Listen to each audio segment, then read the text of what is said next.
Good evening students. Welcome to class. अपनी जो PYQ series की क्लास है उसमें आज हम ये हमारा लेक्चर नंबर 8 है, जिसमें हम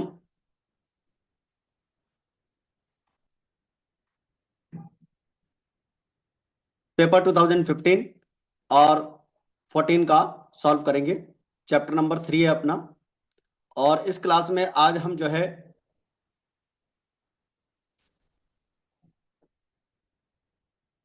3 क्वेश्चन तो सॉल्व करेंगे 2015 के, और 4 क्वेश्चन सॉल्व करेंगे 2014 के। तो चलिए स्टार्ट करते हैं।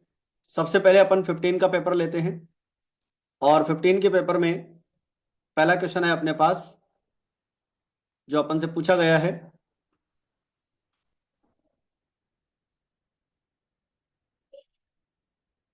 अच्छा, वॉइस तो प्रॉपर आ रही है ना? एक बार कंफर्म कर दो, पता चले वॉइस ही नहीं आ रही हो।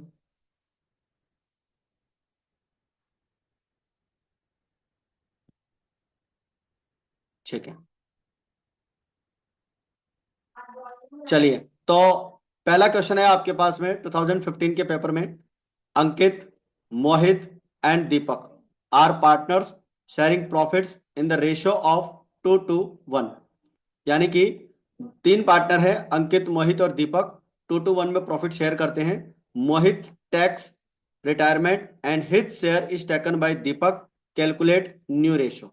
यानी कि 1 मार्क्स का क्वेश्चन अपन से पूछा गया है, जिसमें अपन से न्यू रेशो पूछा है। तो देखिए, तो calculation of new profit sharing ratio on retirement of मोहित।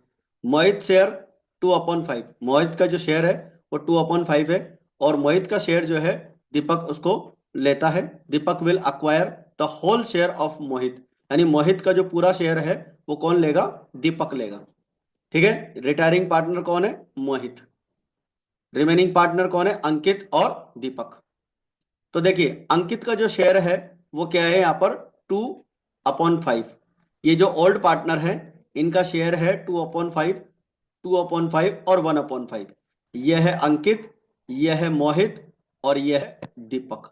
तो यहां से जो रिटायरिंग पार्टनर है वो मोहित है, और मोहित का शेयर जो है कौन ले रहा है? दीपक ले रहा है। इसका मतलब अंकित का शेयर तो कोई चेंज होगा नहीं। तो अंकित का जो न्यू शेयर है वो तो 2/5 ही रहेगा, यानी अनचेंज्ड रहेगा। यहां पर अंकित का शेयर चेंज नहीं होगा। अब दीपक का शेयर यहां पर चेंज हो जाएगा। क्या चेंज हो जाएगा? 1/5 तो दीपक का पहले से था ही, तो 2/5 उसको और मिल जाएगा। तो इस तरह से दीपक का शेयर हो जाएगा 3/5। ठीक है। तो इस तरह से हम यहां पर न्यू रेशो बोलेंगे 2/5 और 3/5। इसका मतलब हो गया 2:3। तो इस तरह से हमारा न्यू प्रॉफिट शेयरिंग रेशो आ जाता है। ठीक है।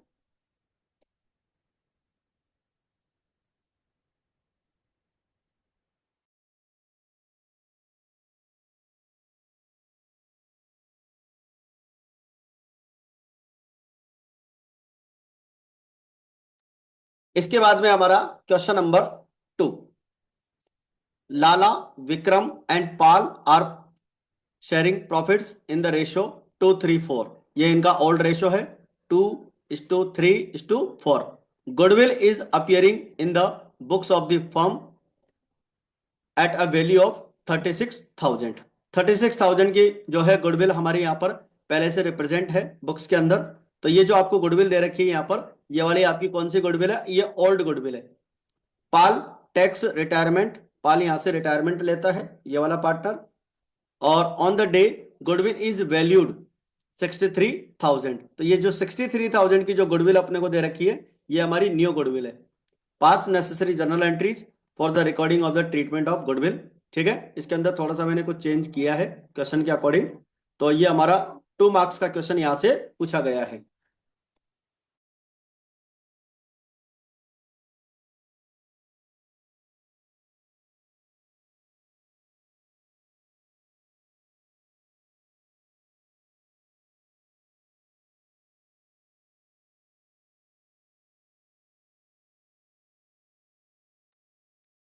तो अपने को यहाँ पर क्या करना है? जर्नल एंट्रीज करनी है।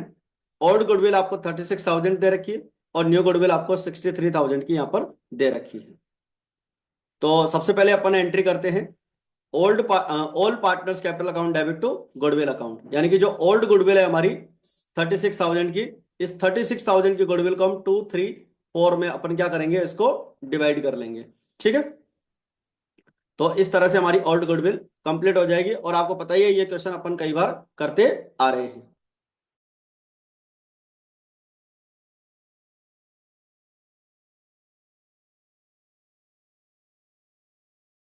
इसके बाद में अपने को क्या करना है, एडजस्टमेंट ऑफ गुडविल करना है और एक वर्किंग नोट बनाना है।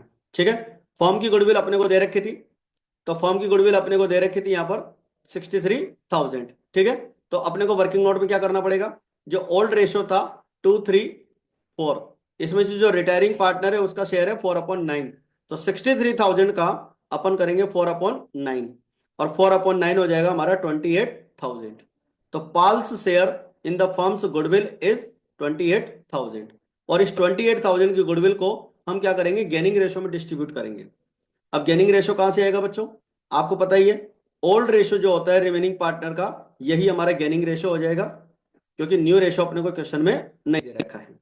तो old ratio of Lala and Vikram 2:3 will be their gaining ratio. ठीक है, तो पाल का जो शेयर है 28,000 का अमाउंट, वो goodwill borne by Lala and Vikram in the ratio of gaining ratio that is 2:3, यानी कि 2:3 में क्या करेंगे, वो डिस्ट्रीब्यूट करेंगे।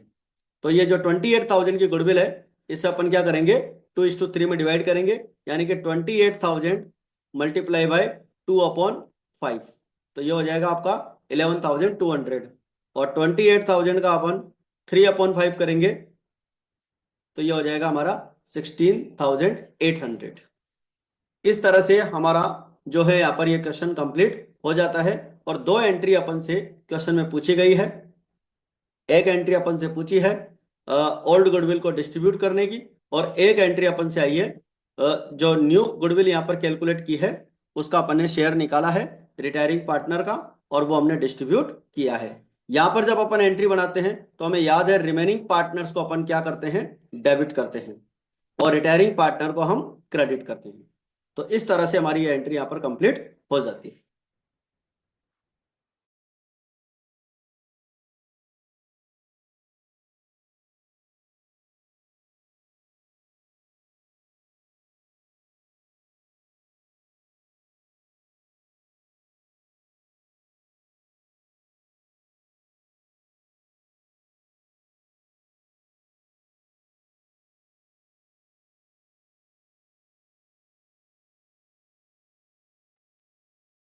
इसके बाद में आता है हमारे पास में question number 3। X, Y and Z are partners sharing profits and losses in the ratio 2:3:1, यानी कि एक्स वाई जेड तीन पार्टनर है, 2:3:1 में क्या करते हैं, वो प्रॉफिट शेयर करते हैं। At the beginning of the year X retires after selling his share to Y and Z for 1,60,000, out of which 60,000 being paid by Y and 1 lakh rupees paid by Z. यानी कि यहां से जो ex partner retire होता है, x का जो share है वो 1,60,000 होता है, और ये इस शेयर को वाई और जेड दोनों बियर करते हैं। तो एक्स का शेयर 1,60,000 में वाई और जेड लेते हैं, उसके लिए 60,000 का पेमेंट तो करता है वाई, और 1 लाख का पेमेंट करता है Z. The profit of the firm for the years after x retirement is 240, यानी कि एक्स के रिटायरमेंट के बाद में प्रॉफिट दे रखा है अपने को 2,40,000 का। Calculate the new profit sharing ratio and pass entries for the sales of share and distribution of the profit. इस क्वेश्चन को आप थोड़ा सा इंपॉर्टेंट टिक कर लेंगे और इसको ध्यान से समझेंगे। एक बार मैं क्वेश्चन वापस रिपीट कर रहा हूं। तीन पार्टनर एक्स वाई जेड हैं, उनका रेशियो 2:3:1 है, और फर्म में यहां से जो है एक्स फर्म से रिटायरमेंट लेता है, और एक्स का जो शेयर है वो 1,60,000 में वाई और जेड को सेल कर देता है। ठीक है, एक्स का जो शेयर है, यानी एक्स का जितना पेमेंट बनता है 1,60,000 का, वो पेमेंट कौन करेंगे, वाई और जेड करेंगे। वाई ने कितना पेमेंट किया, 60,000 का, और जेड ने कितना पेमेंट किया, 1 लाख रुपीज का। ठीक है, और after the retirement of x 2,40,000 का अपने को प्रॉफिट दे रखा था। तो मैं आपको बता दूं क्वेश्चन के अंदर करना क्या है। अपने को 2,40,000 का जो प्रॉफिट है वो न्यू रेशो में डिस्ट्रीब्यूट करना है और वाई और जेड में करना है, ठीक है। और 1,60,000 का जो शेयर एक्स को मिल रहा है वाई और जेड से, उसकी भी अपने को एंट्री करनी है, ठीक है। तो समझते हैं इसको अपन ध्यान से। ये वर्किंग नोट अपने पास वर्किंग नोट नहीं है, कैलकुलेशन है, इसको आप अच्छे से समझेंगे। Calculation of new profit sharing ratio on retirement of x.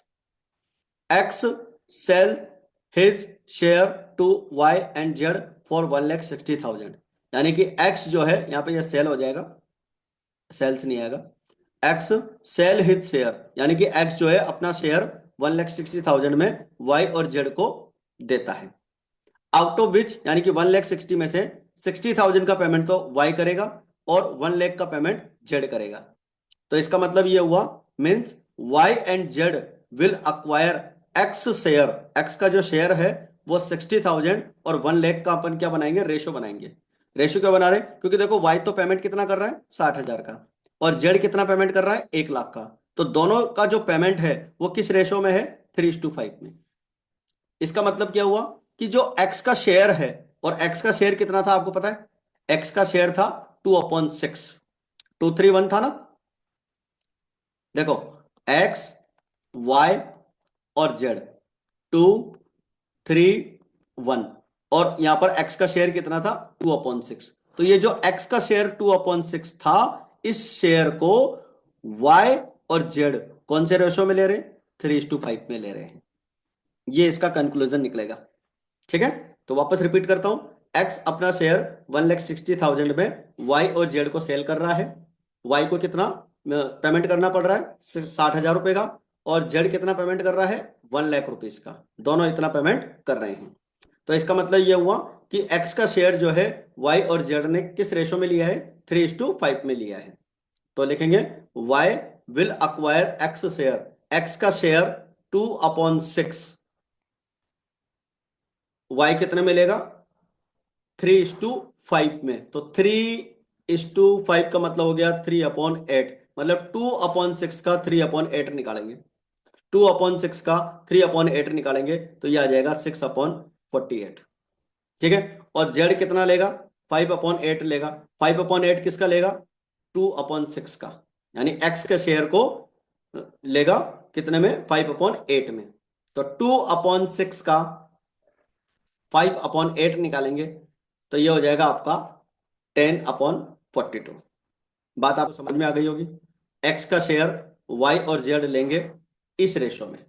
तो जो वाई का सॉरी एक्स का जो शेयर है 2/6, वो अपने को डिस्ट्रीब्यूट करना है 3:5 में। तो मैंने 2/6 का 3/8 निकाला है। 8 कहां से आया, इन दोनों का टोटल है, ठीक है। तो 3/5 को अपन बोलेंगे 3/8 और 5/8। तो मैंने 2/6 का पहले 3/8 निकाल लिया, 6/48 आ गया। और जेड को कितना मिलेगा, जेड को मिलेगा 2/6 का 5/8, यानी कि 10/42।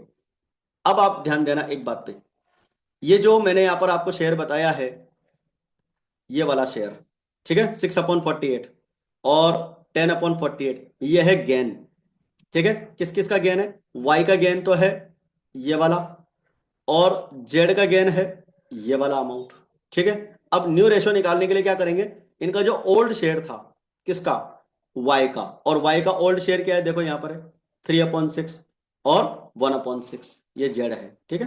तो वाई का ओल्ड शेयर क्या है 3/6, और जेड का ओल्ड शेयर क्या है 1/6। तो क्या करेंगे, ओल्ड शेयर में जो गेनिंग शेयर है वो प्लस कर देंगे।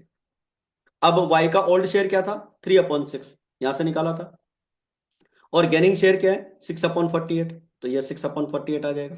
एलसीएम 48 आ ही जाएगा, ठीक है। 6 का डिवाइड 48 में 8 हो जाएगा, 8 3 जा 24 हो जाएगा। 48 का 48 में 1 टाइम्स और 6 से मल्टीप्लाई करेंगे 6 आ जाएगा, तो ये हो जाएगा 30/48। और जेड का शेयर 1/6 पहले से था ही, और यहाँ पर 10/48 जो इधर से मिला है वो अपन इसके अंदर क्या कर लेंगे, प्लस कर लेंगे। तो इसको सॉल्व करेंगे तो ये आ जाएगा 18/48। तो ये जो 30/48 और 18/48 जो आएगा, 30 और 18, ये हो जाएगा आपका 5:3, यानी कि y और z का न्यू शेयर हो जाएगा, y और z का न्यू शेयर हो जाएगा हमारा 5:3। आई थिंक यहां तक की बात आपको क्लियर हो गई है। इसके बाद में अपन लेते हैं इसकी जर्नल एंट्री। ठीक है, इसकी जर्नल एंट्री ले लेते हैं और जर्नल एंट्री से अपने को क्लियर हो जाएगा। तो देखो जर्नल एंट्री पहले तो अपन बनाएंगे, जो एक्स का शेयर था वो वाई और जेड ने लिया है उसके लिए एंट्री, और एंट्री बनती है remaining partners capital account debit to retiring partners capital account. तो रिटायरिंग पार्टनर अपना शेयर 1,60,000 में सेल कर रहा था, जिसके लिए पेमेंट वाई कितना कर रहा है 60,000 का, और जेड कितना पेमेंट कर रहा है 1,00,000 का। तो ये तो एंट्री बन जाएगी एक्स का शेयर वाई और जेड को सेल करने की। इसके बाद में जो एंट्री बनेगी वो बनेगी प्रॉफिट को डिस्ट्रीब्यूट करने की। हमारे पास जो प्रॉफिट हुआ था 2,40,000 का हुआ था, और इस 2,40,000 का प्रॉफिट को हम क्या करेंगे, हमारा जो न्यू रेशो आया था 5:3 में डिवाइड करेंगे, तो ये हो जाएगा आपका 1,50,000 और 90,000। आई थिंक आपको यहां तक की बात क्लियर हो गई है। और प्रॉफिट एंड लॉस एप्रोप्रिएशन हमारा यहाँ पर इसका जो प्रॉफिट था वो हमने डिस्ट्रीब्यूट कर दिया है। और ध्यान रखें रिटायरमेंट के बाद का प्रॉफिट है, और रिटायरमेंट के बाद का प्रॉफिट रिमेनिंग पार्टनर्स में डिस्ट्रीब्यूट होगा वाई और जेड में और उनके न्यू रेशो में। तो इस क्वेश्चन को आप इंपॉर्टेंट टिक करेंगे, क्योंकि ये इस टाइप का क्वेश्चन जो है एग्जाम में कई बार पूछा हुआ है, और इंपॉर्टेंट ही क्या आप तो इसको वेरी वेरी इंपॉर्टेंट टिक कर लीजिए। ठीक है, 2-3 बार बोर्ड के एग्जाम में पूछा हुआ है, मतलब रिपीट हुआ है क्वेश्चन ये। ठीक है, चलिए आगे बढ़ते हैं, नेक्स्ट क्वेश्चन लेते हैं। ये हमारा जो पेपर था 2015 का, ये हमारा पूरा हो चुका है। ठीक है, 17 और 16 का अपन ने कल कर लिया था, ये हमारा 15 का पेपर कंप्लीट हो गया। अब अपन लेते हैं 14 का। देखिए 2014 के पेपर में जो पहला क्वेश्चन अपन से पूछा गया है, right the names of any two problems arising at the retirement of partner. देखो ये क्वेश्चन फिर रिपीट हुआ है, पहले भी आया था ये क्वेश्चन। ठीक है, ये क्वेश्चन हमारे पास पहले भी आया था, बिल्कुल।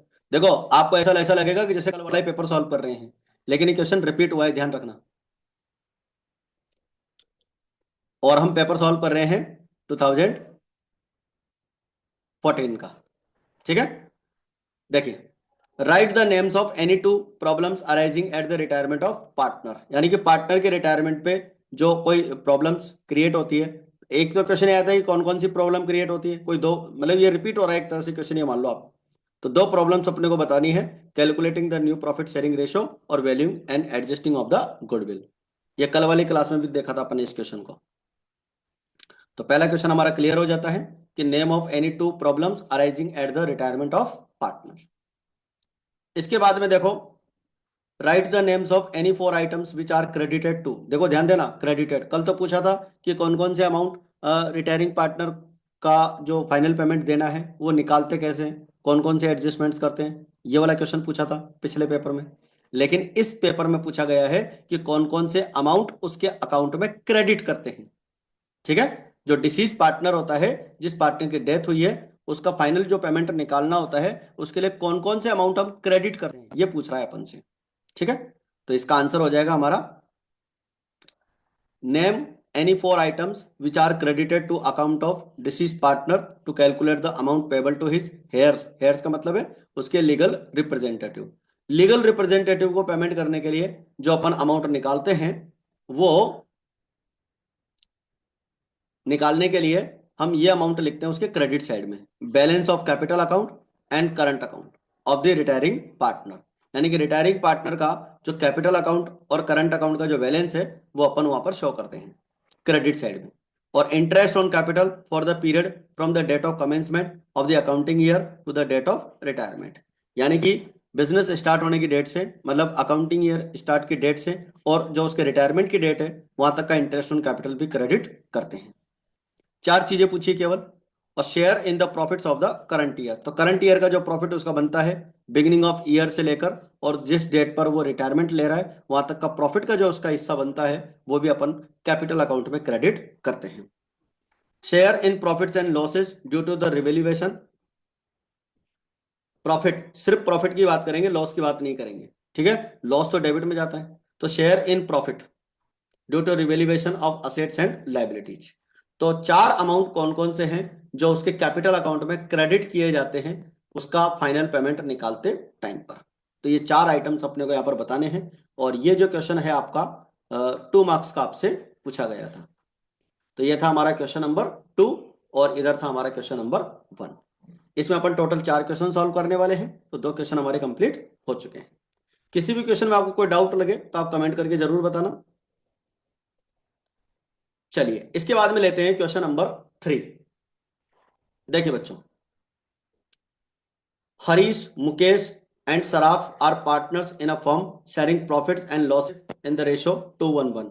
यानी कि 3 पार्टनर है, हरीश, मुकेश और Saraf. Harish, Mukesh and Saraf. The books of the firm are closed on 31 March every year. यानी जो बुक्स है वो 31 मार्च को क्लोज होती है। Harish retires from the firm on 31 August 2013। Books close कब होती है? 31 मार्च को। यानी स्टार्ट कब होती है? 1 अप्रैल को। ठीक है, यानी 1 अप्रैल को बुक्स क्लोज होती है। अब देखो यहाँ पर हरीश ने फर्म से रिटायरमेंट लिया है अगस्त 2013 को, यानी कि अप्रैल स्टार्ट हो चुका था, उसके बाद में 31 अगस्त को। तो 31 अगस्त को इसने रिटायरमेंट लिया है। तो आप मुझे बता सकते हैं कि कितने महीने फर्म के अंदर वो रहा? 1 अप्रैल से लेकर 31 अगस्त तक कितने महीने रहा? एक बार आप कमेंट करके बताइए जल्दी से। 1 अप्रैल को अकाउंटिंग ईयर स्टार्ट हुआ, वहां से लेकर वो कितने मंथ रहा फर्म में? बताएं फटाफट। 1 अप्रैल से काउंट करो 31 अगस्त तक।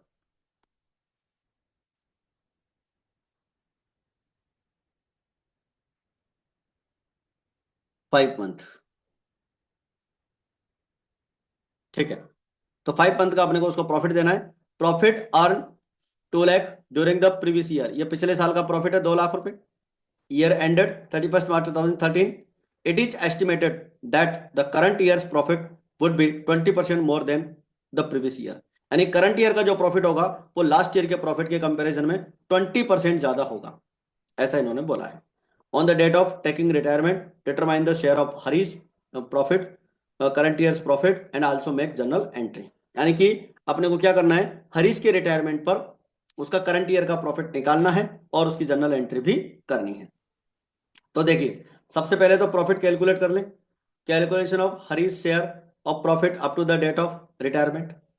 Previous year profit 2 lakh rupees का, 20% इसमें इंक्रीज होने वाला है तो 40,000 का। तो टोटल प्रॉफिट हो जाएगा 2,40,000 का। ठीक है, 40,000 क्या आएगा? 20%। किसका? 2 लाख का। तो 2 लाख का 20% 40,000 प्लस हो जाएगा 240। ठीक है, अब ये 240 का जो प्रॉफिट है 1 ईयर का है, और अपने को निकालना है 5 मंथ का, क्योंकि 1 अप्रैल से लेकर 31 अगस्त तक अगर चलते हैं तो 5 मंथ होते हैं, तो 5 मंथ का प्रॉफिट निकलेगा 5/12 से। और इसके बाद में आपको हरीश का जो शेयर है यहाँ पर दे रखा है, ये रहा हरीश स्टार्टिंग में 211, यानी कि 2/4। तो 2/4 से हमारा इसका प्रॉफिट आ जाएगा हरीश का 50,000, और 50,000 से हम एंट्री बना लेंगे profit and loss suspense account debit to Harish capital account. ठीक है, जब आप पीवाई की क्वेश्चंस देखेंगे बच्चों तो आप लोगों को लगेगा कि ये तो क्वेश्चन पिछली क्लास में भी करवाया था। ऐसा नहीं है, ये देखो क्वेश्चन लगभग सिमिलर से मिल रहे हैं आपको यहाँ पर, और ये क्वेश्चंस क्या है एग्जाम में रिपीट हुए हैं। ठीक है ना, जब रिपीट हुए हैं तो फिर आप इसको ध्यान रखना है अच्छे से कि पुराने क्वेश्चंस एग्जाम में रिपीट होते ही हैं। और ये वाला जो टॉपिक है करंट ईयर्स का जो प्रॉफिट देते हैं पार्टनर को, ये तो इंपॉर्टेंट टॉपिक है ही आपका, लगभग हर साल इसका क्वेश्चन आपसे पूछा जा रहा है। चलिए इसके बाद में लेते हैं अपन नेक्स्ट क्वेश्चन, और ये हमारा आज का लास्ट क्वेश्चन भी है, इसको आप ध्यान से सुनिएगा, थोड़ा बड़ा क्वेश्चन है ये। Shalu, Tipsy and Anshul are partners sharing profits and losses in the ratio of 1:3। यानी कि जो पार्टनर हैं उनका जो रेशो है 1:3 है, और बैलेंस शीट अपने को क्वेश्चन में दे रखी है। एक बार बैलेंस शीट देख लेते हैं। Land and building, plant and machinery, furniture, cash, bills receivable, debtors और स्टॉक। ठीक है, इधर से तो कोई अमाउंट है नहीं जो पार्टनर्स में डिस्ट्रीब्यूट करना हो। इधर से पार्टनर्स की कैपिटल 36,000, 24,000, 12,000। जनरल रिजर्व आपको दे रखा है। ठीक है, तो ये जनरल रिजर्व आपको पार्टनर्स में 1:3 में डिवाइड करना रहेगा। कितना अमाउंट है? 18,000 का। ये हमें पार्टनर्स में डिस्ट्रीब्यूट करना है। चलिए आगे के एडजस्टमेंट की बात करें। Shalu retires from the firm on 1 April 2013। The assets and liabilities are on retirement was revalued as follows. Building का जो वैल्यू है अपने को, लैंड एंड बिल्डिंग का वैल्यू 30,000 तक इंक्रीज करना है, ठीक है, अप टू 33,000। तो एक बार देख लीजिए पहले से वैल्यू कितनी है अपने पास में लैंड एंड बिल्डिंग की। देखिए लैंड एंड बिल्डिंग की वैल्यू है हमारे पास में 20,000 रुपए, और कहां तक इंक्रीज करना है, 33,000 तक। इसका मतलब 13,000 रुपये अपने को इंक्रीज करना है। पहले से वैल्यू कितनी है 20,000, और कहां तक इंक्रीज करना है 33,000 तक। तो रिवेल्यूएशन अकाउंट बनाते टाइम पर 13,000 रुपये अपन रिवेल्यूएशन अकाउंट की क्रेडिट साइड में शो करेंगे, क्योंकि लैंड एंड बिल्डिंग आपके पास पहले से 20,000 की है, अब अपन उसको 33,000 का कर रहे हैं। प्लांट एंड मशीनरी का वैल्यू अपन 48,000 यहां पर करना है, तो plant and machinery is valued 48,000, ठीक है। अब आप देखिए प्लांट एंड मशीनरी की वैल्यू आपको कितने की दे रखी है, पहले से 40,000 की दे रखी है, ठीक है। अब 40,000 आपको दे रखी है और आपको न्यू वैल्यू 48,000 करनी है, तो इसका मतलब क्या हुआ कि आपको 8,000 की वैल्यू इंक्रीज करनी है। तो प्लांट एंड मशीनरी की वैल्यू आपको 8,000 इंक्रीज करनी है। आगे the value of furniture is reduced by 10%। Furniture की वैल्यू 10% रिड्यूस करनी, ठीक है। फर्नीचर का है ये रहा 16,000 का, इसका 10% यानी कि 1,600 अपने को रिड्यूस करना है और रिवेल्यूएशन अकाउंट की डेबिट में लिखना है। Provide 20% on debtors as provision for bad debts. Provision for doubtful debts के लिए अपने को 20% का प्रोविजन बनाना है, ठीक है। तो डेटर्स आपको दे रखे हैं 13,000 का, और 13,000 का 20% जब अपन बनाएंगे तो वो हो जाएगा हमारा 2,600। तो 2,600 का हमारा यहाँ पर जो है क्या आ जाएगा, प्रोविजन आ जाएगा, और वो प्रोविजन 2,600 का रिवेल्यूएशन अकाउंट की डेबिट में आ जाएगा। स्टॉक का वैल्यू 15,000 अपने को यहाँ पर बोला है, और स्टॉक आप देख लीजिए पहले से कितने का है। स्टॉक की वैल्यू आपको दे रखी है 12,000, ठीक है। तो 12,000 आपको वैल्यू दे रखी है और आपको 15,000 उसका वैल्यू करना है। इसका मतलब यह हुआ कि आपका स्टॉक का वैल्यू 3,000 इंक्रीज हो गया है। अब सारे एडजस्टमेंट मैंने आपको बता दिए हैं। लैंड एंड बिल्डिंग की वैल्यू 13,000 रुपये इंक्रीज हो रही है। प्लांट एंड मशीनरी की वैल्यू आपकी 8,000 रुपये इंक्रीज हो रही है। फर्नीचर की वैल्यू रिड्यूस हो रही है 1,600, 10%, ठीक है। डेटर्स 13,000 के हैं, 2,600 रुपये का प्रोविजन बनाना है 20% का, और आपका जो स्टॉक है उसकी वैल्यू 12,000 है, और बढ़ा के अपने को 15,000 तक करना है। इसका मतलब 3,000 इंक्रीज करना है। तो सारे पॉइंट्स मैं आपको क्लियर कर चुका हूं कि किसमें कितना इंक्रीज होना है, कितना डिक्रीज होना है। अच्छा आगे पॉइंट बोल रखा है the goodwill of the firm is valued 30,000। Firm की जो गुडविल है वो 30,000 होगी। It is also decided that after retirement of Shalu goodwill not shown in the books. Goodwill को बैलेंस शीट में नहीं दिखाएंगे, वैसे भी हम दिखाते ही नहीं है। अपन जो गुडविल बैलेंस शीट में दिखाते हैं वो परचेज गुडविल दिखाते हैं, तो ये वाली गुडविल तो दिखाते ही नहीं है। एज पर अकाउंटिंग स्टैंडर्ड 26, यानी गुडविल के ऊपर जो अकाउंटिंग स्टैंडर्ड लगता है वो 26 लगता है। तो जब भी पार्टनर के रिटायरमेंट पे गुडविल का वैल्यूएशन किया जाता है तो उसकी अपन एंट्री करते हैं एडजस्टमेंट एंट्री। और एडजस्टमेंट एंट्री किस चीज की होती है, remaining partners capital account debit to retiring partners capital account, ठीक है। 6 मार्क्स का क्वेश्चन ये उस टाइम पे पूछा गया था 2014 में, रिवेल्यूएशन अकाउंट और आपसे पार्टनर्स कैपिटल पूछा है, तो ध्यान से समझेंगे। सबसे पहले अपन रिवेल्यूएशन अकाउंट की बात करते हैं। देखो रिवेल्यूएशन अकाउंट में मैं आप लोगों को बता चुका हूं लैंड एंड बिल्डिंग की वैल्यू 13,000 अपनी नई वैल्यू आ गई थी। प्लांट एंड मशीनरी की वैल्यू 8,000 हो गई थी, और स्टॉक की वैल्यू 3,000 हो गई थी, ठीक है। ये सारी वैल्यू क्या हुई है, इंक्रीज हुई है। फर्नीचर की वैल्यू 1,600 डिक्रीज हुई थी, और प्रोविजन अपन ने 2,600 का बनाया था। इस तरह से हमारा क्रेडिट का टोटल 24,000 हो जाएगा, और 24,000 में से अपन ये माइनस कर लेंगे तो ये हमारा प्रॉफिट आ जाएगा, और इस प्रॉफिट को पार्टनर्स कैपिटल अकाउंट में डिस्ट्रीब्यूट कर लेंगे।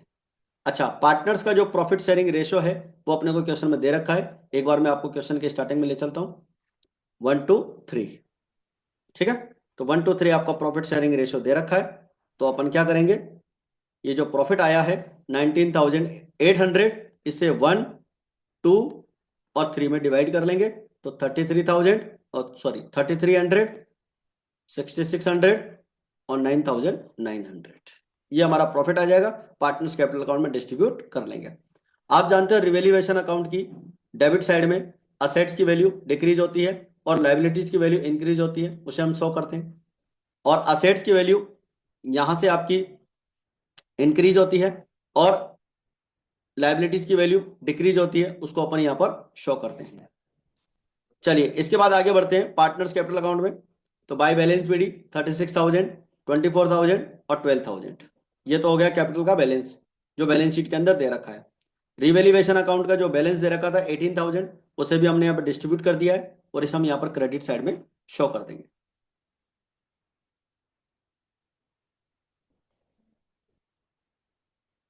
रिवेल्युएशन अकाउंट का जो आपका